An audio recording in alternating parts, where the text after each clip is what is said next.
anggota keluarga jaga jarak, ya jaga jarak paling tidak 1 meter. 1 meter. Kenapa demikian? Karena kalau kita bicara, kalau kita batuk, kalau kita bersin,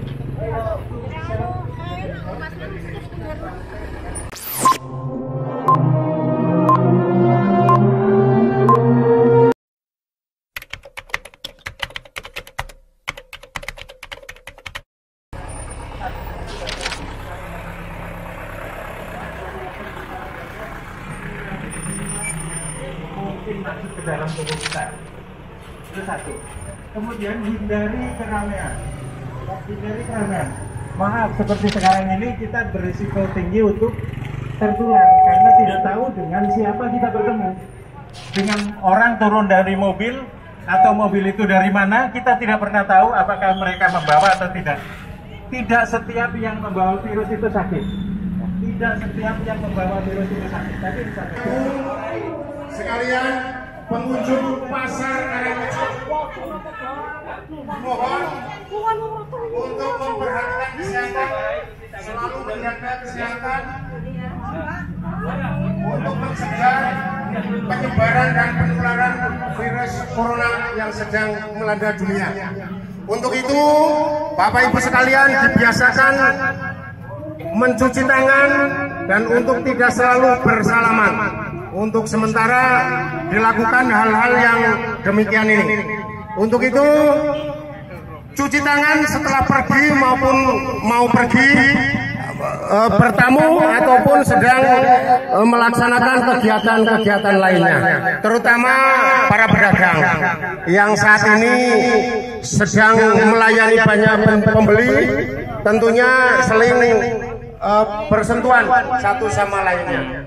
Virus corona bisa dicegah dengan kondisi badan kita sehat.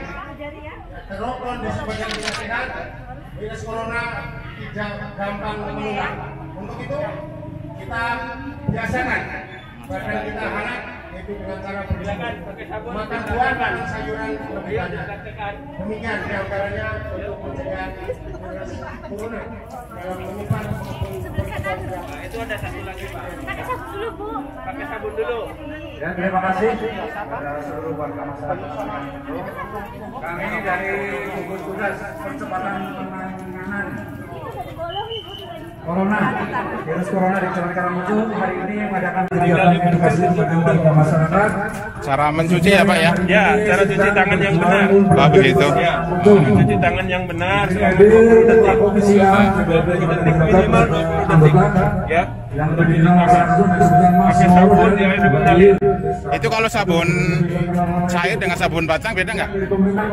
Diusahakan sabun cair. Kalau sabun batang mungkin masih bisa menempel di rumahnya, masih bisa nempel, bakteri masih nempel di sabun batangan tersebut. Oh gitu ya. Kalau sabun cair kan sudah mesti ganti. Oh gitu ya. Ya, diusahakan sabun cair. Sabun cair.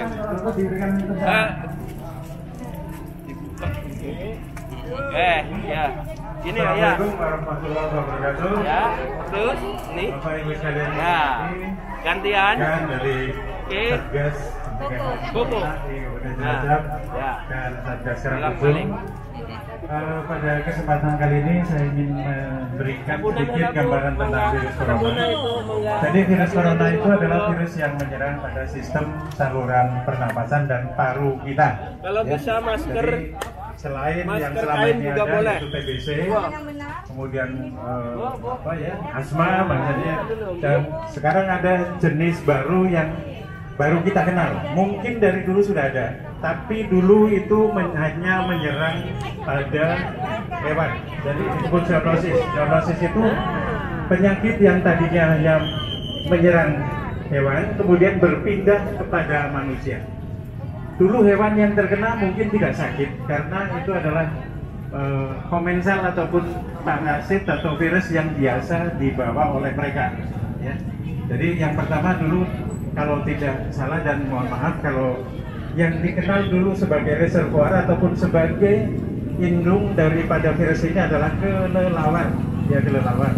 Mungkin karena sekarang kelelawarnya sudah banyak yang dibunuh, ya, dimatikan, ataupun mereka tidak punya tempat tinggal lagi di sekitar kita, sehingga virus itu berpindah inangnya, induknya kepada manusia.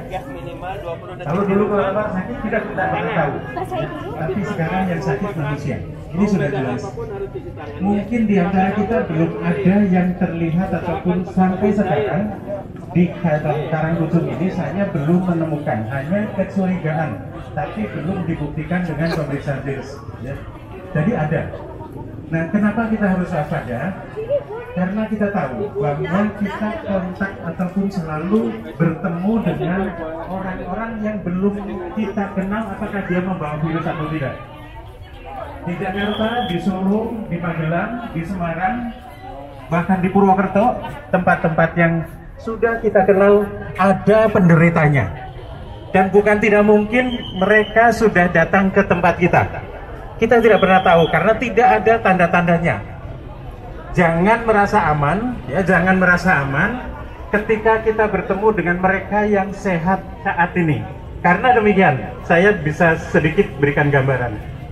Begitu virus masuk ke dalam tubuh kita, tidak begitu saja menimbulkan gejala, ya. Jadi dia butuh waktu seminggu sampai 2 minggu untuk menimbulkan gejala. Gejalanya apa? Yang pertama adalah demam, panas. Panasnya biasanya lebih dari 38 derajat Celcius. Kemudian yang kedua adalah nyeri tenggorokan, ya. Yang ketiga adalah batuk, bersin, batuk pilek, ya. Jadi gejalanya begitu, demam, batuk pilek, ya, bersin, sakit tenggorokan, kayak influenza, mirip dengan influenza. Kemudian dalam tempo yang tidak lama, dia biasanya 3-5 hari akan cepat sekali berubah menjadi sesak nafas, ya, sesak nafas. Kita harus curiga kalau seseorang dengan demam lebih dari 38 derajat Celcius, kemudian batuk, ya, batuk, dan kemudian disertai dengan sesak nafas, ya. Sekali lagi, kalau ada gejala-gejala seperti ini, segera berhubungan dengan puskesmas. Jadi datanglah ke puskesmas. Mungkin saya sebagai dokter pun akan menyarankan kalau ada penderita seperti itu akan saya dorong ke puskesmas. Karena apa? Karena yang punya alat-alat ataupun yang ada standar untuk melindungi diri kita adalah di puskesmas. Kalau saya sendiri di rumah mungkin tidak standar, ya. Kita akan tentu. Begitu pula perawat bidan, sudah semuanya akan, kalau berhadapan dengan itu mereka sudah takut. Kita saja takut, apalagi Bapak Ibu sekalian yang tidak tahu. Harus takut. Tidak panik, tapi harus curiga kalau ada tanda seperti itu. Jadi sekali lagi, kalau ada pendatang dari luar, terutama kota-kota yang saya sebut tadi, ada Solo, ada Jogja, ada Purwokerto, ada Jakarta, untuk saya sarankan selama 2 minggu ada di rumah. Kenapa demikian? Tadi saya katakan, dari gejala awal atau masuknya virus sampai menimbulkan sakit itu bisa sampai 2 minggu. Jadi inilah pentingnya bahwa kita mengisolasi diri, ya, isolasi diri sendiri di rumah daripada diisolasi nantinya di benar-benar perlu, ya. Pak, ini mungkin sekarang saya maklum di sini di pasar masih demikian ramai, kita sudah takut, tapi mungkin di lain waktu kita mencoba. Saya punya gambaran demikian. Mungkin Bapak Ibu sekalian sekarang sudah tidak asing dengan handphone, ya. Para pedagang, apakah pedagang sayur, terutama juga pedagang makanan, kita usahakan untuk bisa melakukan pemesanan dan pengiriman makanan. Ini yang saya sarankan, ya. Beli kalau beli tas boleh ditunda sampai depan deh. Tapi kalau beli makanan, makanan saya rasa memang bisa tidak ditunda. Sekarang coba kita online. Jadi kita menawarkan dagangan kita dengan melalui pemesanan di atas, ya. Nanti harapan saya setiap toko bisa mencantumkan, menempelkan nomor telepon yang bisa dihubungi, kemudian bisa pesan antar. Jadi mengurangi paparan atau ketemunya kita dengan orang. Saya tahu bahwa kebutuhan rumah tangga tidak bisa ditunda, ya. Tapi kita mencoba untuk mengurangi kita bertemu. Ini yang disebut social distancing, ya. Kemudian, ya mohon maaf, andai kata kalau ini saya Saya mungkin kalau saat ini minggu-minggu ini diundang ada hajatan, saya tidak akan datang. Kenapa demikian? Karena dibuat sudah jelas dari Pak Presiden sampai Bapak Bupati sudah menginstruksikan hindari ataupun kurangi berkumpulnya banyak orang. Ya, jadi lebih baik mungkin kalau memang sudah dibasuh, makanan yang sudah dimasak antar-antar lah.